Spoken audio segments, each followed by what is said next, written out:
afternoon, everyone. You're listening to CaMMVetsMedia on WVOX AM 1460, heard around the world on WVOX.com. This is Jack McGuirk along with Ken Kraetzer, bringing you this half hour of discussion of issues related to veterans and the active military. Now, here's Ken. Hey, thanks, Jack, and good afternoon, everyone listening to CaMMVetsMedia here on WVOX 1460. I'm just back from West Point. The arrival this morning of 1,285 members of the class of 2027. And it's called Our Day at West Point, a day that anybody who's gone to West Point never forgets. And we had a chance to visit with some of the families before they entered Eisenhower Hall, and which they went in groups of about 30 or 40 new cadets at a time with their families. They got a brief talk from one of the academy officials and said, "You have 90 seconds to say your goodbyes." And they all get up and hug, and then the cadets, the new cadets or candidate cadets they are at that point, are directed to move towards the door and line up and go through the door, and their lives are never the same after that. Yep. So we're very fortunate. We have one of our friends, West Point graduate, going to call second half of the show, Colonel Glenn Goldman. He is formerly the brigade commander for the Northeast for Army ROTC. Ran all the ROTC programs in the Northeast. And then his final job in the military was Director of Military Instruction at West Point, reporting directly to the Commandant. And so we're going to talk a little bit about differences between West Point and ROTC, and then also his take on what happened in Russia this weekend. So I know you've been looking at that. Indeed. And a quick West Point note, I didn't know this weekend they're having their Independence Day celebration at Trophy Point with a performance by the West Point Band and fireworks display. That's Saturday at 7 p.m. Free and open to the public, though. It's a great show. I think you've been to that. Yeah, no, that is a tremendous show. They'll get like 10,000 people at it, and they have the West Point Band and all that fireworks, and it's just extraordinary as far as an outdoor concert. Trophy Point, you got a view about 10 miles up the Hudson River. So yeah, if you've never been there, it's really a bucket list kind of trip to do. Especially have an appreciation for the history of West Point and a great holiday show. You can go to the West Point Band website, we'll have all the information. They do say get there early. And switching gears to what's happening with Ukraine, specifically we're going to talk about Russia right now. A lot going on there. So there is a group called the Wagner Group. It's a group of mercenaries led by Yevgeny Prigozhin, who has been fighting alongside the Russian troops in Ukraine. However, on Friday, Prigozhin accused Russian forces of striking a Wagner military camp and killing a huge amount of his fighters, which is a claim that Russia's Ministry of Defense has denied and called an informed provocation.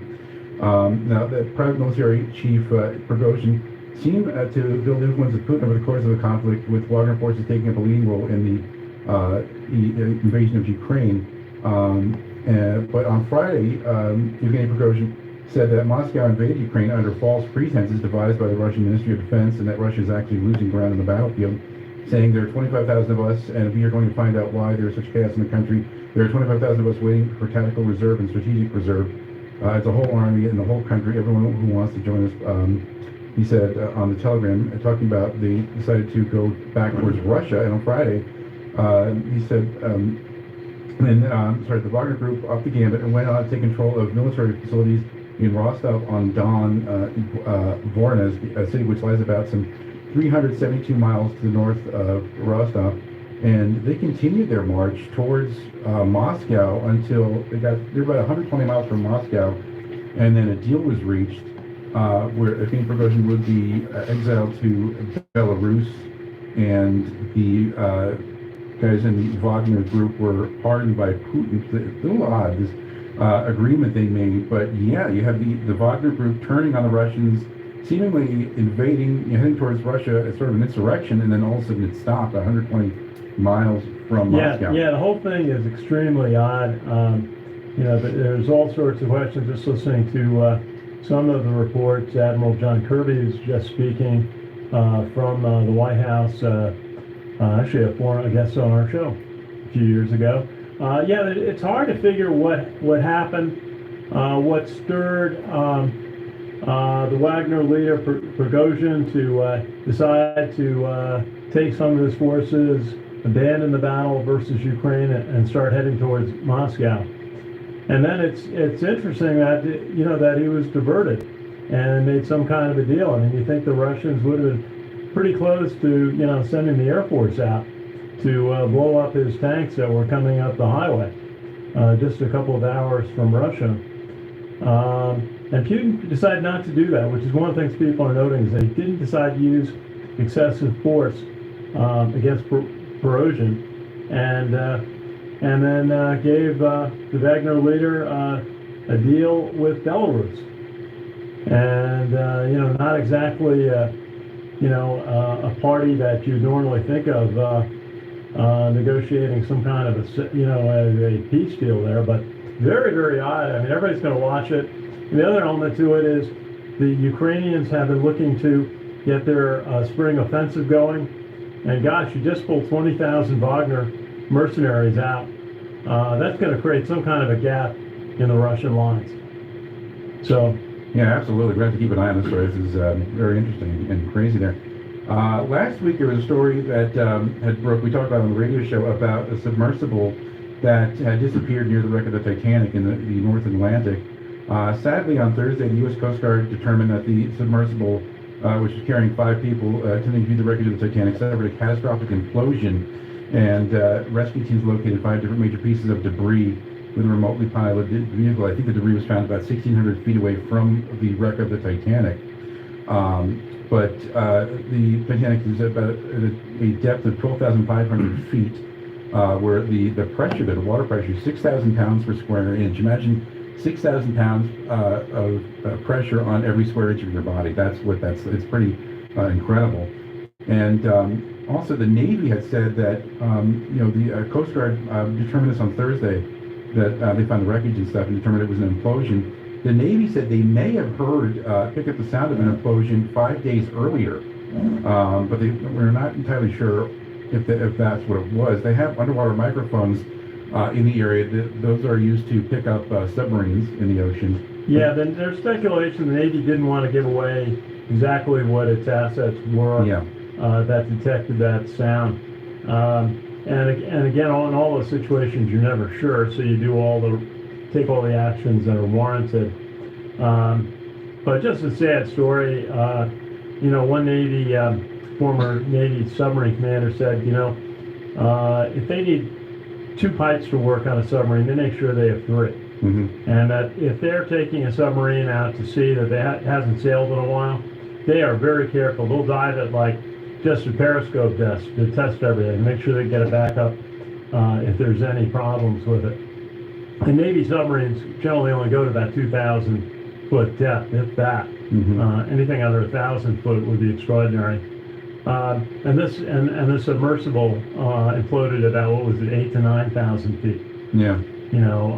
Excessively deeper, excessive pressure on the vehicle, which had been not really tested, not certified, and falls in the realm of a private company, maybe taking risks that a government agency might not have. It was partly certified by Canada, as well as the ship that took them out was Canadian. Mm-hmm. So we'll see. It's a very sad story. Yeah, absolutely. And switching gears a little bit to China, there was a story I mentioned a couple weeks ago, this really stunning story, that it turns out there is a Chinese spy base on the island of Cuba. And now there's reports that Cuba and China are discussing building a joint military training facility on Cuba. Cuba, by the way, is about 90 miles south of Florida, pretty close proximity to the United States. Now, Beijing, the 2 countries are holding advanced talks about opening the facility in northern Cuba, and adding that it could pave the way for Beijing to station troops there permanently and expand espionage activities. The United States was in contact with Cuban officials about preventing the plans from going forward. Yeah, that's a pretty stunning story. First, we have this Chinese spy base on the island, which they use to pick up electric signals and stuff like that. But now talks of having Chinese troops there training in Cuba, just 90 miles south of Florida. Well, China trying to expand its its visibility around the world, trying to be more of a blue water navy with operations around the world, and having a base in Cuba certainly would seem to be attractive for them. Certainly, it's a little bit of spite considering the U.S.'s assets kept in Taiwan and relationship with Taiwan. But it's disconcerting to see an adversary go into look at Cuba as a possible base for military operations. I mean, obviously the Russians tried that back in the 1960s with missiles there, and led to the Cuban Missile Crisis. We'll see. So we'll definitely have to keep an eye on that story. You've been listening to CaMMVetsMedia on WVOX 1460 or around the world on WVOX.com. We'll be right back after this brief AP news break, so stay tuned.